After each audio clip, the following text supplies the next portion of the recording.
met Lily out here in Spain last autumn when she came on a training with Jack Pransky and Gabriella. She's a beautiful soul, and one of the things I loved about meeting Lily is she just feels like a ray of sunshine to me. And then I really remember her teaching us how to dance. We did some neo dancing. She's a woman of many talents, and Liliana's actually Italian, but she's lived in London since the 1980s. We were just talking about the snow in London and the snow in Sweden. Her adult life has mainly revolved around holistic therapies, and then she trained with the One Thought Institute in London in 2014, and her work's now based on the 3 principles, so we're going to hear more about that in this session, of course.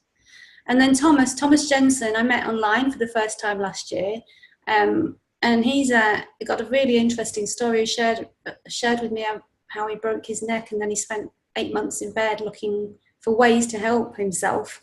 And somehow the 3 principles came into his life, and that's when everything changed. So I'm not going to say too much more about that because I want him to tell his own very special transformational story. So as I say, our topic is the ripple effect, and our overarching theme is community begins within you. So I think we're going to be really digging into those 2 topics because I think they're very, very closely connected.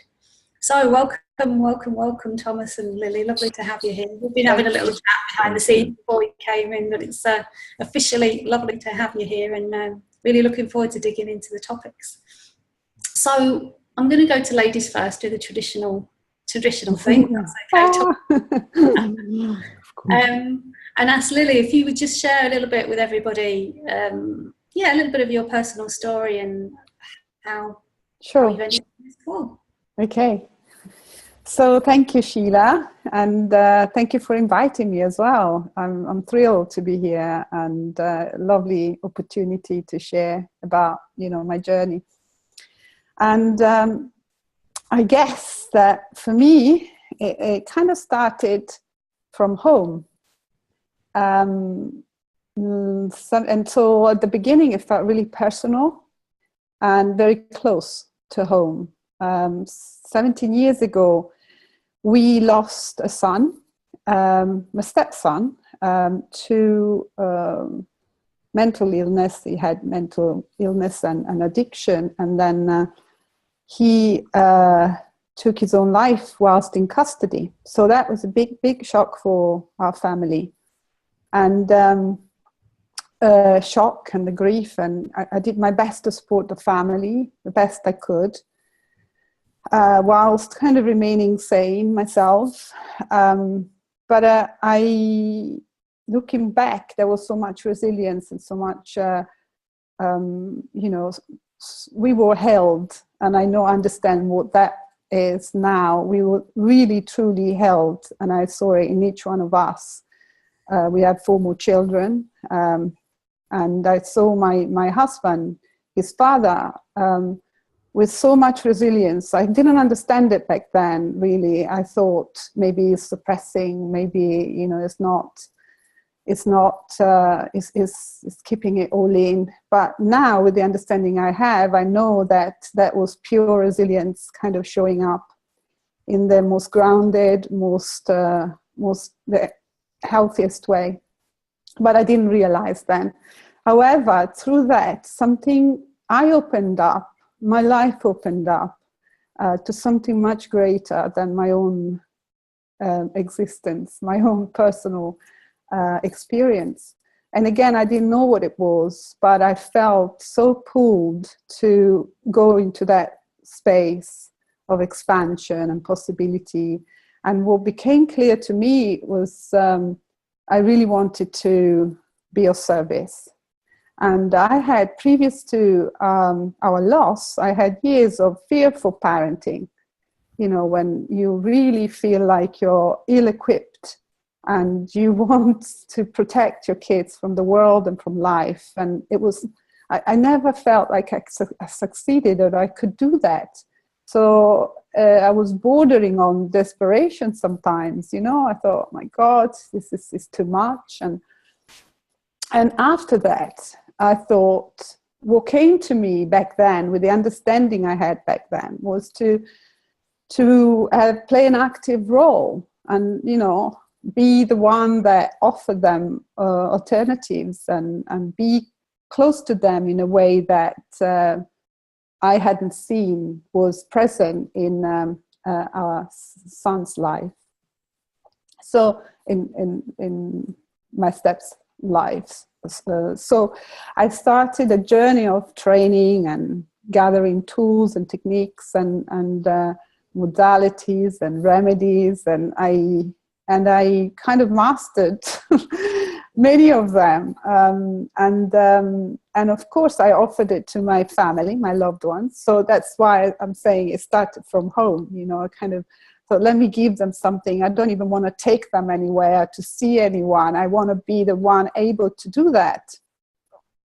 And of course it became a profession because so much time had been invested and so much love and passion. So it became a profession, and I had a practice, a successful practice for 9-10 years. Helped many people with all sorts of different problems like health, physical and emotional. And but I always felt there was something, I was missing something. So I was searching, you know, the search never quite came to an end. So, you know, I had this inner urge to look for more, and all along kind of, again, trying to reduce the chances for, you know, for my loved ones, especially, to kind of have really terrible suffering and, you know, and be in darkness again. So I was doing that, and I was, you know, feeling that something was missing and working hard. Really, that was quite exhausting most of the time, you know. And then my son, my eldest son, went to university and got depressed and very anxious. And I couldn't cope with it. I was so scared. That was my worst fear, you know, happening. And I thought, oh my God, you know, the thinking I had was just went completely, you know, I kind of lost it for a while. I had a breakdown because I was so scared and so worried. And to be honest, I didn't think I was going to come back from it. But somehow I did. And when I was coming out of that, at the other end of the tunnel, the understanding of the three principles was waiting for me. And it was just, everything kind of fell into place. You know, that really my search, that was 7 years ago, and my search completely stopped. I felt this is the answer I've been looking for. And so I started to experience such level of freedom. I never thought it was possible, of psychological freedom. And my relationship with my kids changed. My relationship with my husband completely transformed. My relationship with life changed. My life changed.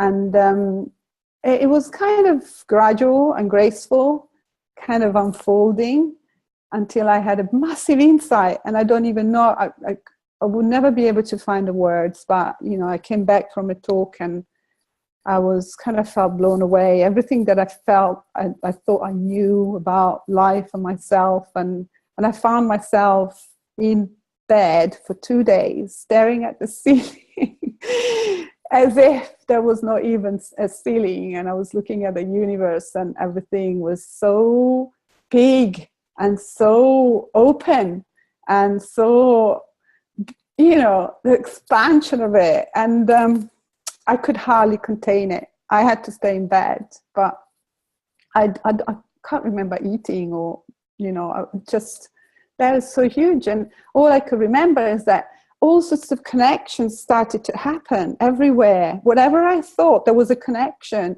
and an understanding that about everything that I was beyond me.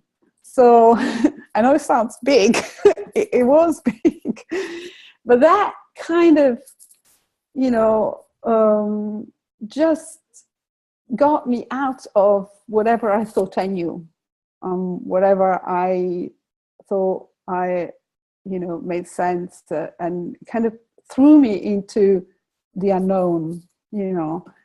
And from that space, that place, you know, the decision to train and decision to leave my other job behind, the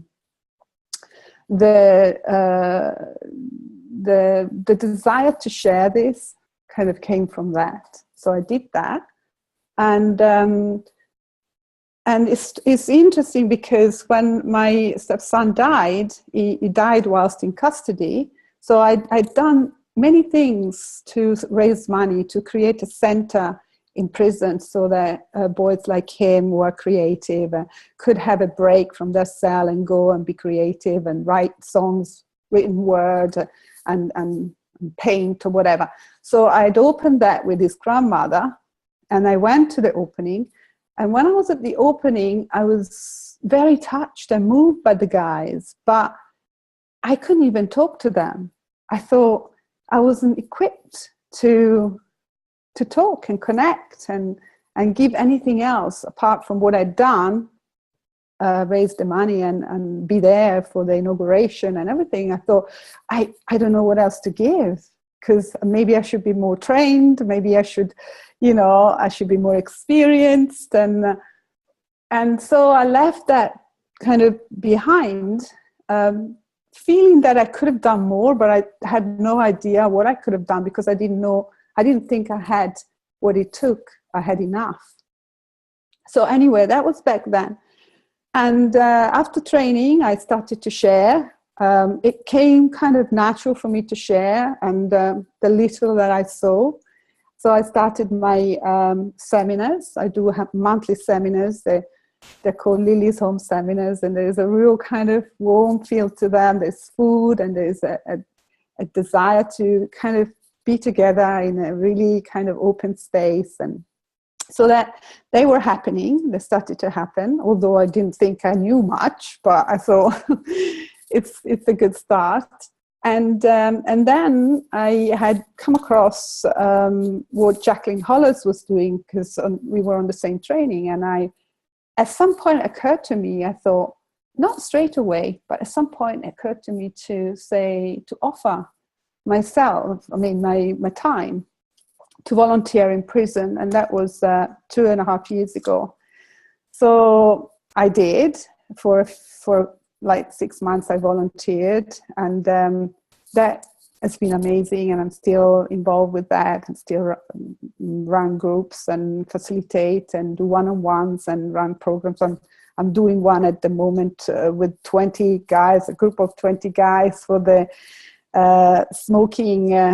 stop smoking campaign. And you know, by the way, we don't actually it's not about smoking, as you can imagine. It's about well-being. But so that was amazing. That's been probably the most beautiful, fulfilling, meaningful, you know, thing I've ever done. And in terms of kind of showing me what's possible, and kind of connecting with people beyond the stories, beyond the sentence, and it's and witnessing miracles on a regular basis. So that bit of work is I absolutely love, but it was kind of natural for me to think, what about after? Because many of the guys on our groups would say, yeah, but what about when we go out? What's going to happen? Can we continue in the conversation? What's outside? So I thought, okay, all right, guys, let me just come out with a plan. It wasn't even a plan. It was like the obvious step. So I thought, okay, maybe I can create something outside. And there was this amazing little woman who was coming to my seminars who had her own insights. And she's a social worker. She's been in that field for 35 years. She had a few insights.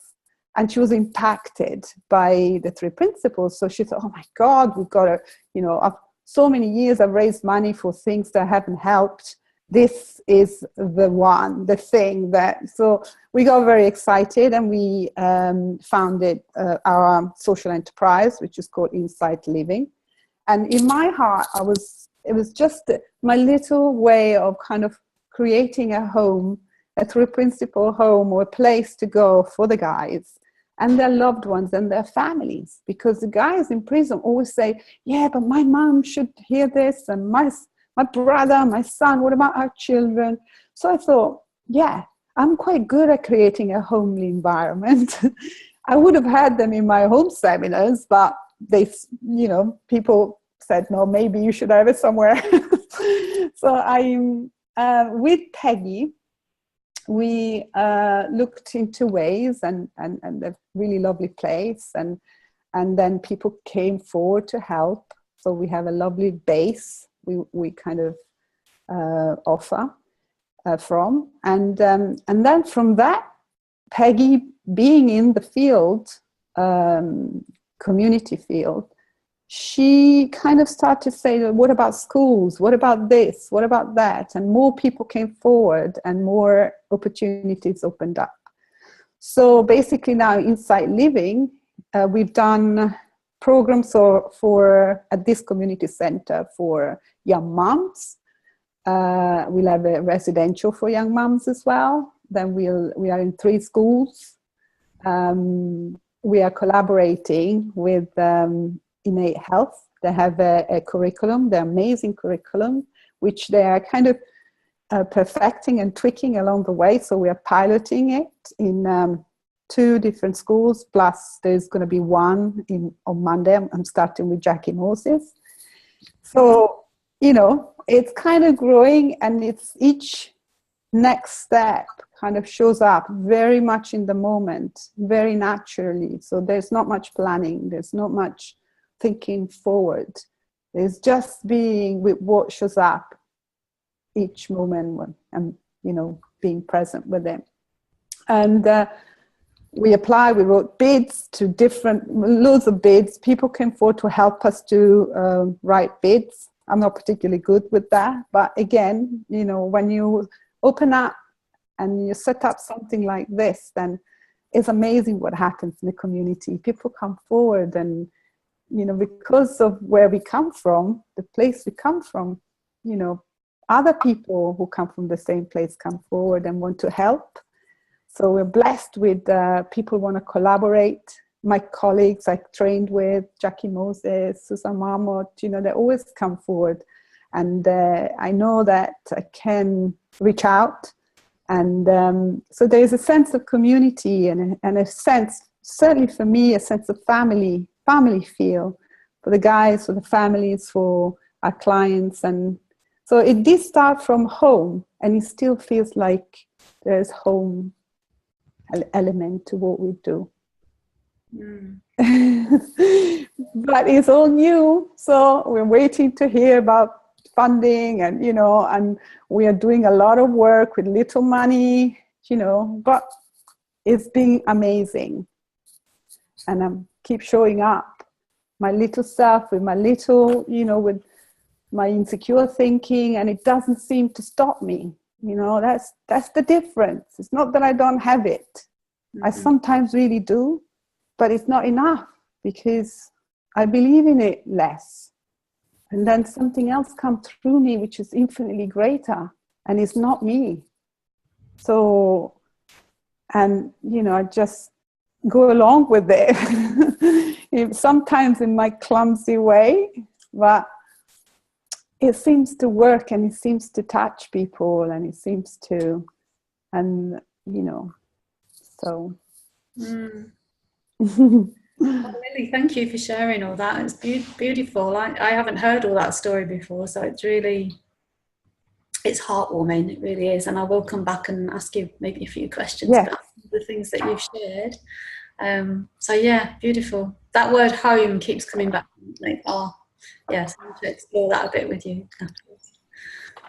We don't want to keep Thomas waiting too much longer because he's got lots to share as well, because he's got a really touching story to share too. So hand the mic over to you, Thomas, for you to share. Thank you.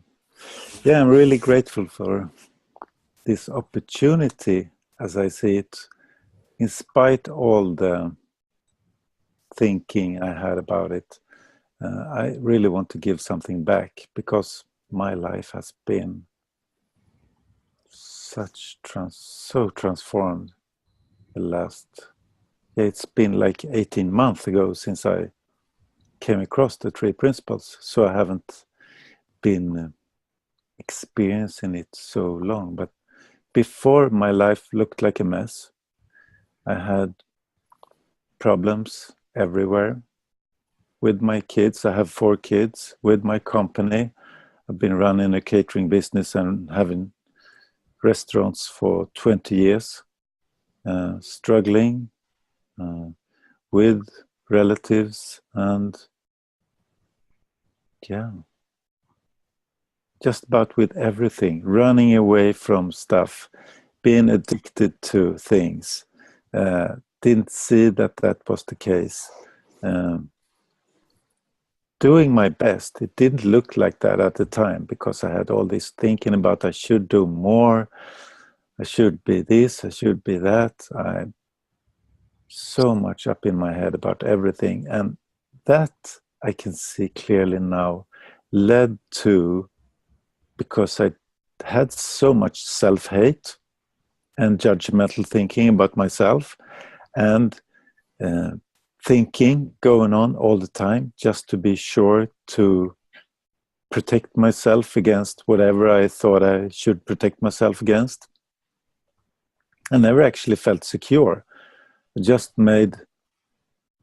took care about circumstances so I felt secure, but it was all in my head. So I thought people around me in my company appreciated that I spent like 20 hours a day at work, 7 days a week for like 10, 15 years. But they were afraid of me. And that was quite an insight to be aware of later on. So I thought I had to man up to be the hard guy, and that everybody was out to see if they could find a way to cheat me, because that was what it looked like to me. Try to please guests, try to please deliverers, try to please catering customers, and I was like running around, round, spinning around, getting nowhere, just making myself more and more exhausted, actually. And the money came, and the customers came, and my reputation built up, and I had the royal family as catering guests, and even the government of Sweden, and catered for them for like 8-9 years, but saw the backside, had to do the service, did never want to let go of anything, and had to be in control myself. I thought I could be in control at that time. So I did every possible, I took all the precautions to be, And then one day, when I actually landed a contract that would give me all the money I ever could dream of, I manned up even more, and everything was going fine. I managed as I used to, and then the elevator broke down, so I had to carry stuff down the stairs, and was in a hurry, as I always was, because there was never enough time for anything, and never enough, so, and I slipped, and I fell into the wall, actually, and hurt myself so badly, but didn't realize it at the time. I realized I had to get the catering delivered. So that was my main, that's what you do, no question about it. No matter what, you just deliver. And I realized I was going to be there in time. And I did, and I delivered. And then, and this keeps coming back to me. I can't understand how I could. This was like another life. So I was actually, I felt shame because I had to ask my clients to call my colleague because I couldn't feel my arms. Because when I tried to like reach out for the key for the car, I couldn't feel my arms. So we took precautions, me and my colleague, and she brought me to hospital, and they did an X-ray, and I went to bed for 8 months. And it was a nightmare because everything I knew was like taken away from me. The contract, everything was going to be so good because of the money, because I had these beliefs then that the money would take care of everything, so they could make me a happy guy. And so I really just wanted to shoot myself. But I realized I had 4 kids to take care of. That was the only thing that sort of, stopped me from taking any action in that direction. But I used painkillers. When they stopped to help me, I used them with alcohol to just sort of get rid of the day, and the day started all over again, and the same thing. And then I remember my youngest child was 12 or 13 at the time. He came, and he has some sort of, he's been diagnosed with some disorders, but I see him as perfectly fine and healthy. At the time I didn't, so I thought of him being a like stone around my neck as well. But he came and said, "So why don't you finish it, Dad? Because you're not much help here." So, because like I would be better off if you just finished it. So, because we're suffering as much as you do. And that made me sort of wake up from my suffering, because I was so secluded from everything, because I felt so, I suffered. That was so I came up with an idea. Let's go to India. So I took all the kids to India for a vacation, trying to make amends or something, I don't know. Well, in India, we saw so many people with so little. And the kids was just, take us away from here. But afterwards, they really appreciate it. And they've been talking about it for years and years now. Years and years, month and month. Anyway, I saw people could be so enjoying themselves and helping out and care for each other and without having anything. And I saw a lot of tourists on the beaches with long faces and really missing out on what's going on. That changed me, and I started to understand that there was something else than my suffering, and that I had actually, I would say, a choice to see something else. It looked like that. I could choose. I could open myself up to something that I hadn't. But it was very scary. And well, back at home, I kept on suffering, not as much. And I looked into self-help courses, and I realized I had to do something with it myself, in spite of all the pain. And I could sleep at least a couple of hours every night now, and I didn't get help for my pain. And then I came across the 3 principles. I was sucked into my computer some guy named Michael Neal. I thought he sat inside the computer because everything he said was meant directly to me in real time, exactly what I needed to hear.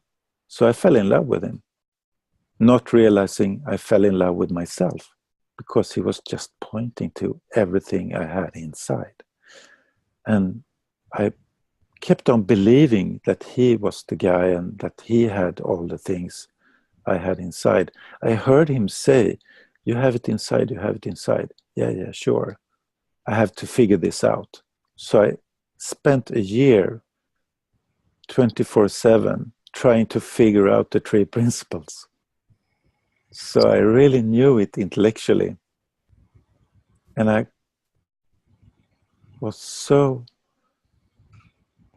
crashed the car so hard when I tried to actually make the three principles mean something for someone else who wasn't there I was. Because I was in this newborn state of everything is possible and everybody has to see this and come on, don't you get it? It's so fantastic and blah, blah, blah, blah, blah, me. So when I actually realized that everybody has it inside, everybody's healthy, but they don't know it. And who am I to tell them about it? I gave up on that. Then everything really started to change. And my kids, who's been suffering because of different stuff in the past, with my divorce from my wife and dysfunctional family situation, they started to, I don't know what's the matter, but I just feel so happy, Daddy. One of them came and said, I want to do this, I want to do that. I have got a new job. I got a new boyfriend. Everything looks great now. And none of us knew what was going on. And it's like when you start to see all the possibilities you have in front of you instead of all the obstacles and made up bullshit, the suffering and when everything looks like just obstacles in your life, it frees up something in the space where you are. And I don't know, I have seen so little about it, so I can't say so much, but what I can see is it's like it's rippling out from the well-being. When you see your own well-being, it's like people in your surrounding get in contact with their own well-being. And they forget to grudge or to judge or to suffer or to care so much about their headache or their pain, and because they share a space that which I see in this, I see in the world, but really I got in contact with in myself in this community in so many different places, ages. It doesn't matter if you're rich or poor or black or white or whatever, what situation you come from, how old you are, your background. It's such a loving, caring, understanding community of people trying to help each other, no matter what. For people enjoy, wants to give something back. That's my experience. So, yeah. And it is like, I heard Sydney Banks say, do it the Scottish way. Yeah, stand in front of a mirror because everything you look for is inside of you. And not inside, but really slow down and get in contact with your common sense. Because that's what it's all about. And it seemed so too simple for me at the time to realize it can't be this simple. Why didn't I figure it out? How come I have been suffering for 50 years before? And blah, blah, blah, blah, blah, blah. Still, it's that simple. It is about your common sense because you have it inside of you. And you have detached yourself from it because of all the noise going on in the world, and it's getting worse. It's not in the information, it's in the knowledge you already have. It's in the knowledge your body has. It's why I don't have to know my ancestors to know that I have them in my face, in my body, everywhere. They are like a part of the evolution, which is me. And we are not only humans, we are humans. Like that's the greatest thing to be experienced ever. And we forget that. So I don't know where I'm going with this, except that I'm so grateful to see this, and that's like a no-brainer to dedicate the rest of my life to look this way. And if anyone is having an insight around this and touch some of it, lucky them. And I'll be there too. Yeah. Thank you, Thomas. Thank you. Beautiful. So Pam earlier on said that was a beautiful share, Liliana. Thank you. Yeah, thank you, Lily. No, thank you, Thomas. Thank you, Thomas. So very peaceful now. You've both had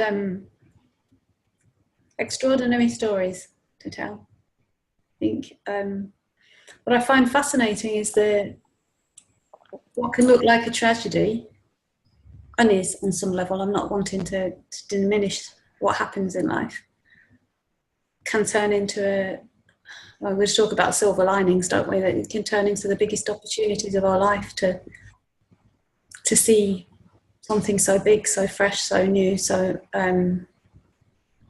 life-changing. That's what I heard in both your stories there. Was, wow, that, you know, from tragedy to awakening in a way, really, waking up to what life is offering us. So Pam's added, Thomas, your story touched me too. So honest, thank you. Yeah. Beautiful. I think you both in your stories have demonstrated, illustrated the ripple effect, like from where you started from, and you know how things have rippled out. So want to explore it a bit more, if that's okay with both of you. And this piece about community begins with you, because I was hearing that very much in your stories. Would you like to talk a little bit about that, about how you see it? I think really how you see that played out in terms of your life and your work. Yeah, give it a go.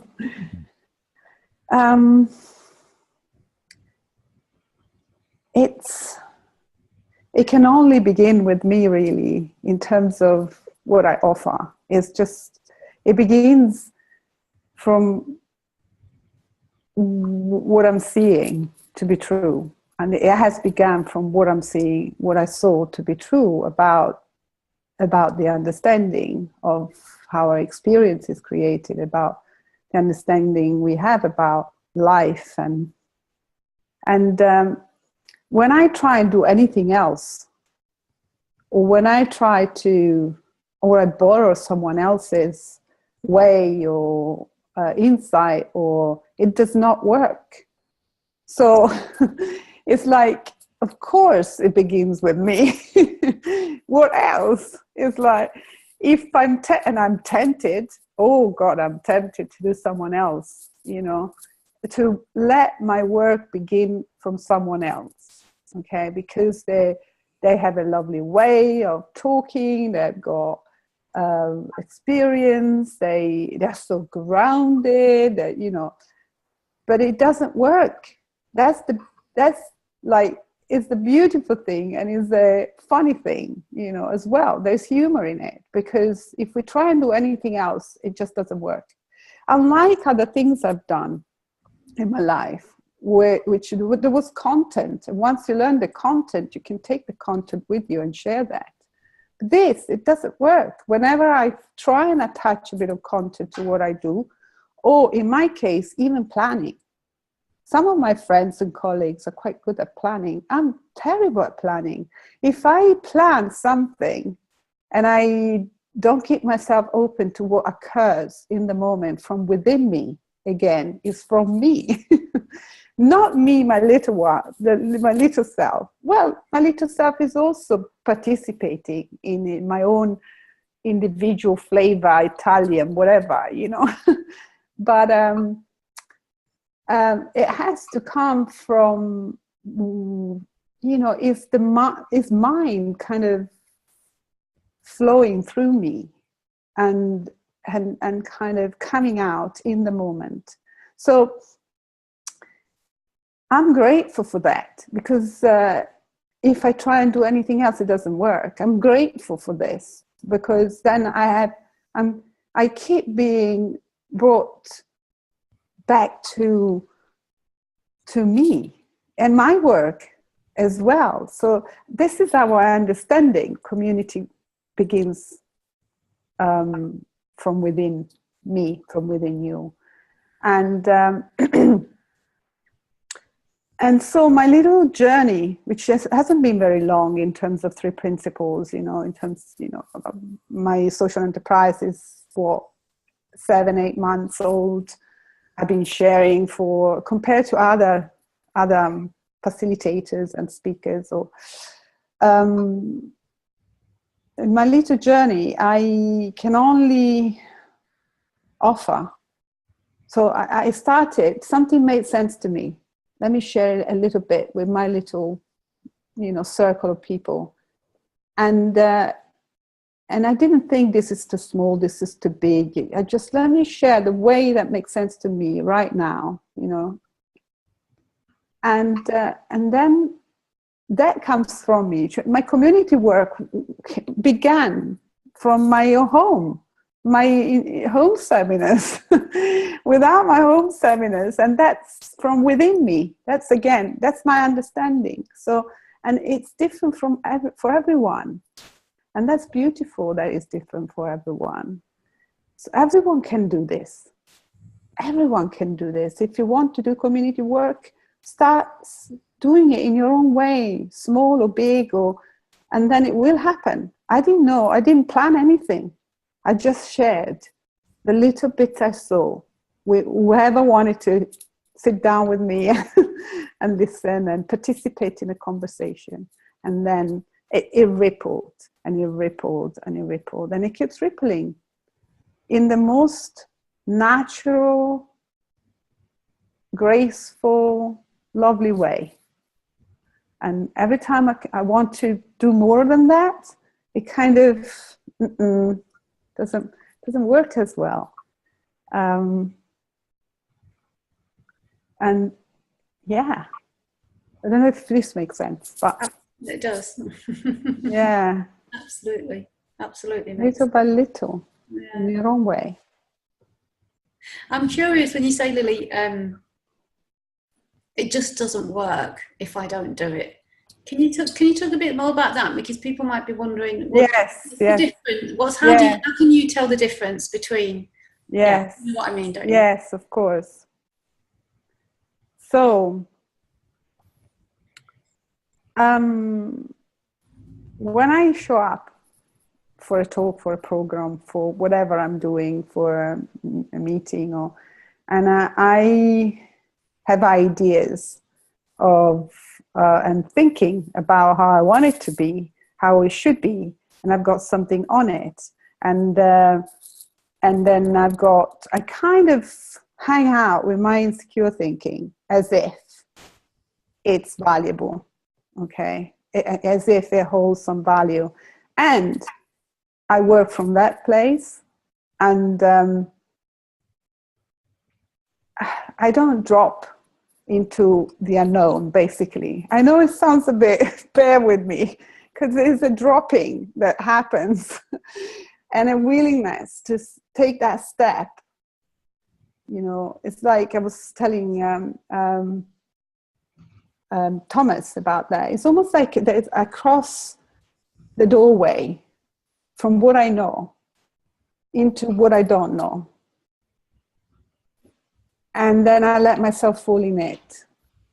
Mm-hmm. And then it's almost like I'm held and into, and I fall into such greater knowledge and understanding that I could ever possibly come up with all my ideas on how I should be, shouldn't be, or how I should come across, how little I know, how much more I should know. And I almost get my foot over the doorway and drop into, I don't know anything. And then something comes to me. And it's reliable. I've learned to rely on it because it delivers. It delivers every time. I got goose pimples when you were saying that. Beautiful. Thank you. I've thank you for clarifying that. Beautiful. Thank you for asking. I'm going to ask Thomas the same question, but I want to read out a comment in our Q&A box here. It's from Steve Adair, and he said, "I just want to say how I am humbled by these two wonderful souls sharing their truth on how they now see life. Their depth of stillness, honesty, and love is such a beautiful gift to share with others. Thank you both for sharing who you truly are. Big love from Steve." Thank you. Steve. He's a beautiful soul too. Yeah. As is everybody. So after that, can you follow that, Thomas, please? Lily's beautiful. Her take on community begins within you. Yeah. I have tried to sort of learn how to be some transformative person, because I want people to, I want, but it doesn't work that way. So when I am with clients, nowadays I have started to more listen without a thought. Before, I wanted to tell them my story and all the intellectual knowing I had from this understanding, which I thought was what it was like to be transformed, because I knew so much. So I misinterpreted what's actually something happened from within me, which not is to be intellectualized with words. But I misinterpret that, so I try to sort of tell people what I experienced, but it doesn't work that way, I can see now. So now when more and more I listen to people telling me their stories, it's like I see without thought. Sometimes I just see what's going on. And it's because I more and more see that we are everyone. This is available to us. We are healthy. My son, my daughters, my ex-wife, all the people in my community and out in the world, how it's not how it looks like and what that person do, it's what's behind.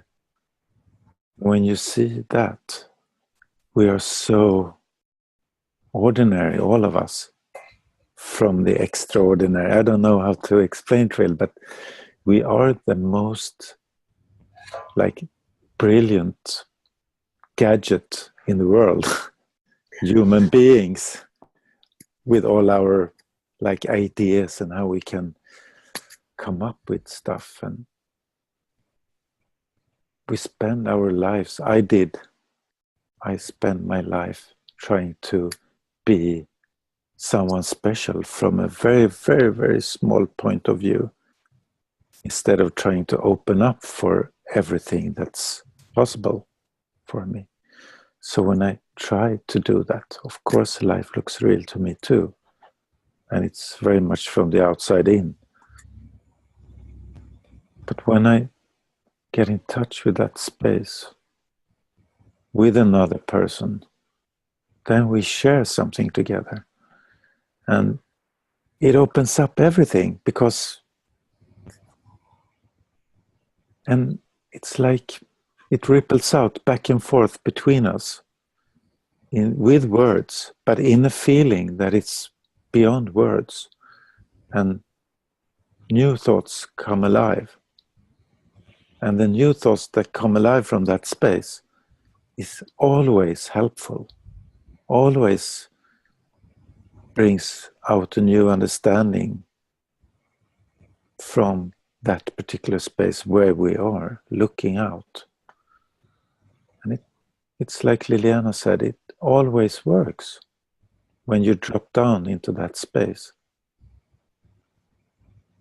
It's like 100%. And you never know how it's going to show up. But it's helpful because it's like that. It's like relaxed and comforting. It's not tensed up in the head. It's like heart to heart. It's felt, and it's always available. And then we get up in our heads again, and it looks scary and important, and but it is there underneath thinking always. And that's the main switch for me, to see that I don't put myself in that sort of state of mind. It's always there. The only thing I can do is to take myself out of it, because I always have it, and change everything. To have something and forget about it, or to look for something that you're not sure if you have. So, and we all have it. It's available everywhere, for everyone, always. That's what I've seen. This little, and it changed so much.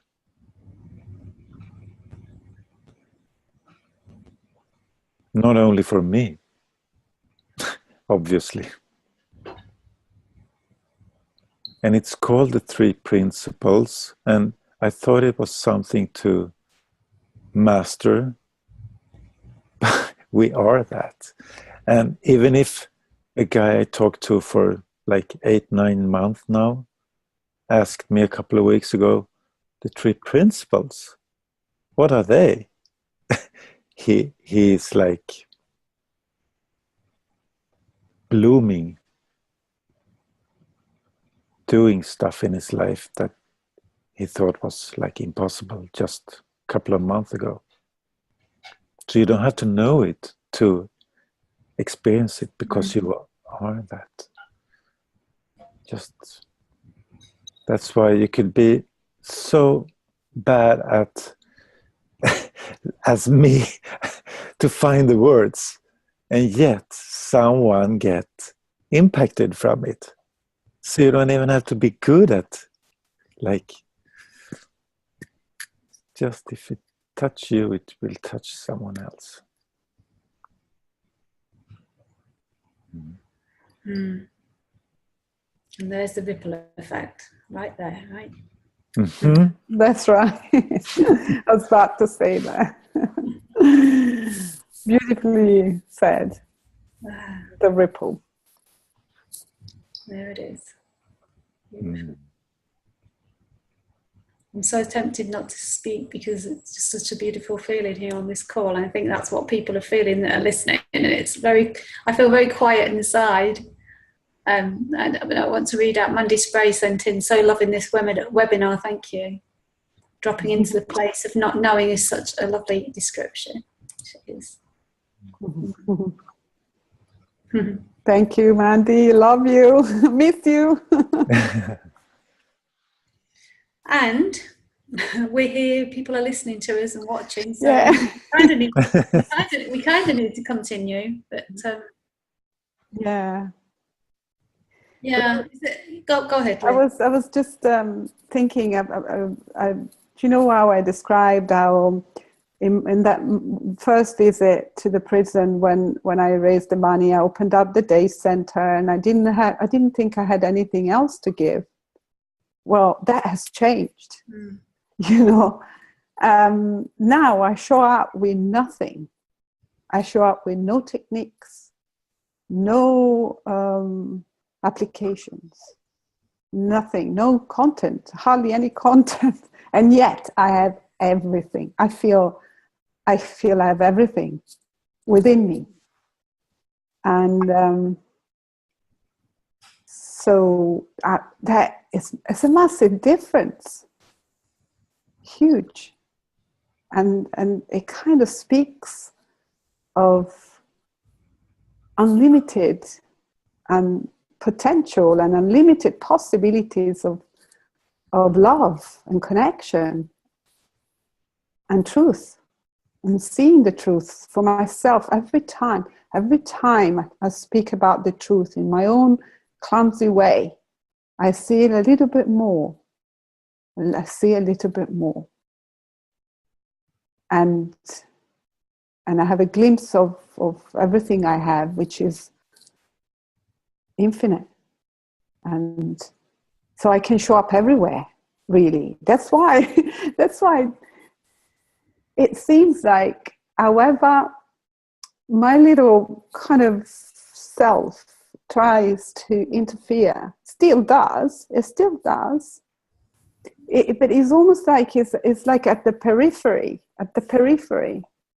of what comes through me, which is not my little self. And so how cool that we can just walk around and show up everywhere we want, knowing that we are enough, and knowing that we can touch people. People can be touched by what they see for themselves when we share something. And it's like a self-sufficient, we are independent, and we travel light. I travel light nowadays. And that's amazing, because for years I had a very heavy bag of tools.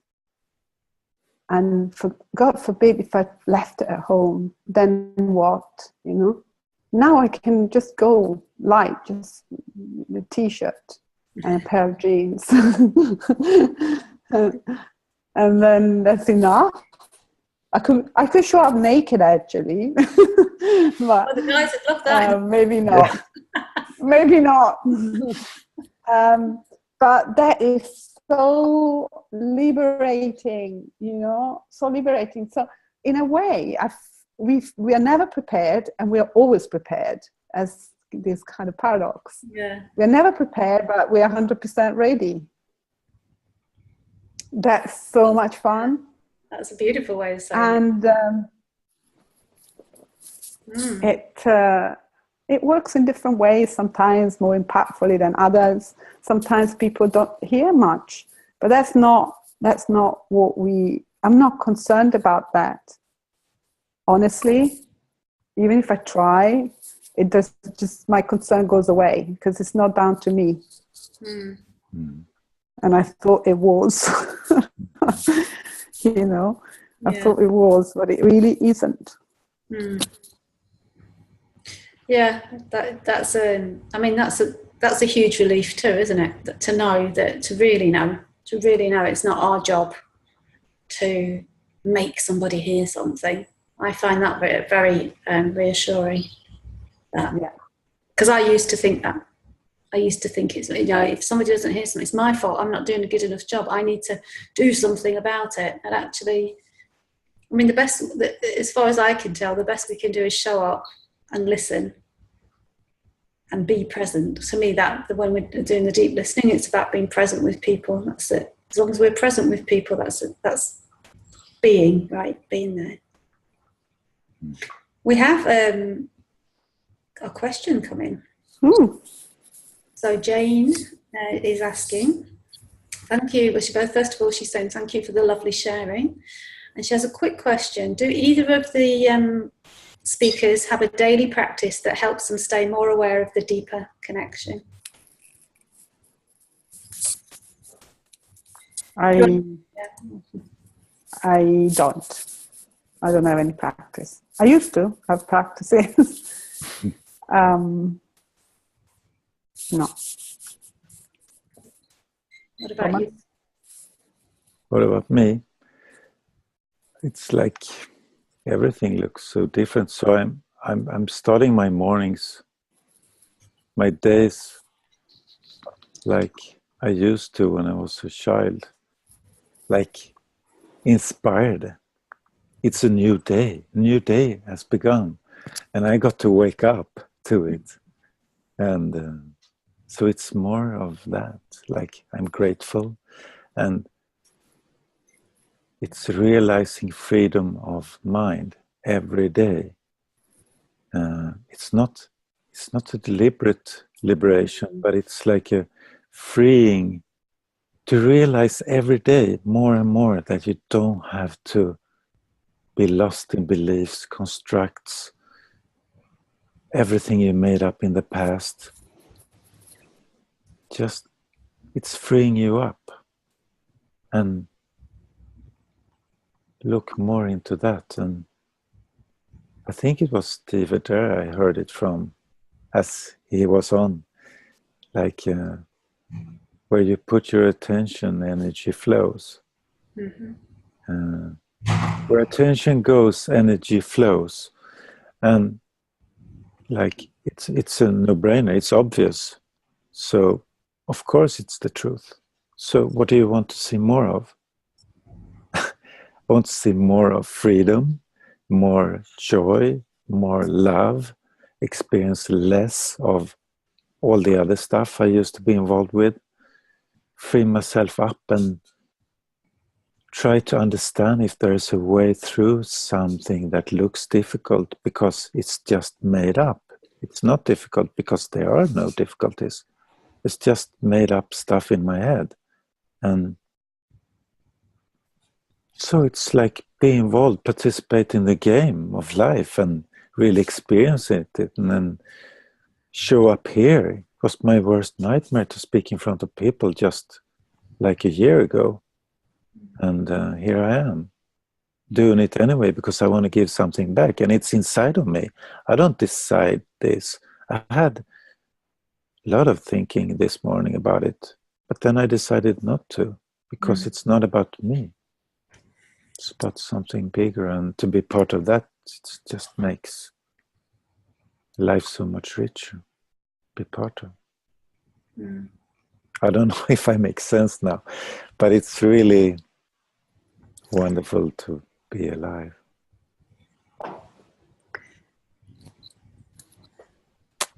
Lily, you look like you wanted to say something.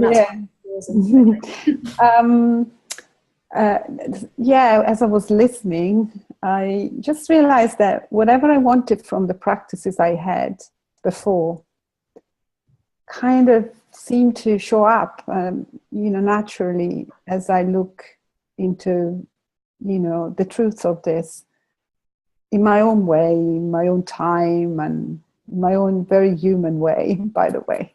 And then they become real kind of side effects. It's like even the being grateful. I had this insight a while ago that, it seemed like a good idea to be grateful, you know, and to thank and have some form of practice around that, because that kind of made me feel more connected and more. And then at some point I realized that gratitude was doing me. I wasn't doing gratitude. So it was bubbling up from within me, and the bubbles would burst and I would feel grateful just because I had a small appreciation of the truth, just because I realized how innocently the whole thing is made up and by my own thinking, and by realizing that beyond my own thinking, I'm complete and I'm whole and I'm wonderful and beautiful and loving. And so, you know, that those are small glimpses, but the side effects can be so big, and they just surprise me. I don't even think, I haven't experienced gratitude for a while. Let me see what I can do to have that. It just bubbles up when I least expect it. And I welcome it. And I smile because, of course, it's obvious. You know, of course, that's who we are. We would be grateful if we weren't too busy in our heads. We would be connected and loving and compassionate and giving and generous and creative and wise. Of course, yeah. So, you know. So I just know that. So I just welcome when those bubbles rise up, and I'm like, oh yeah, just a reminder, cool. You know, I'm aligned again with my own being, and even my little busy mind can align itself with the truth of who I am, and then can experience all those things that I wanted to experience when I was meditating.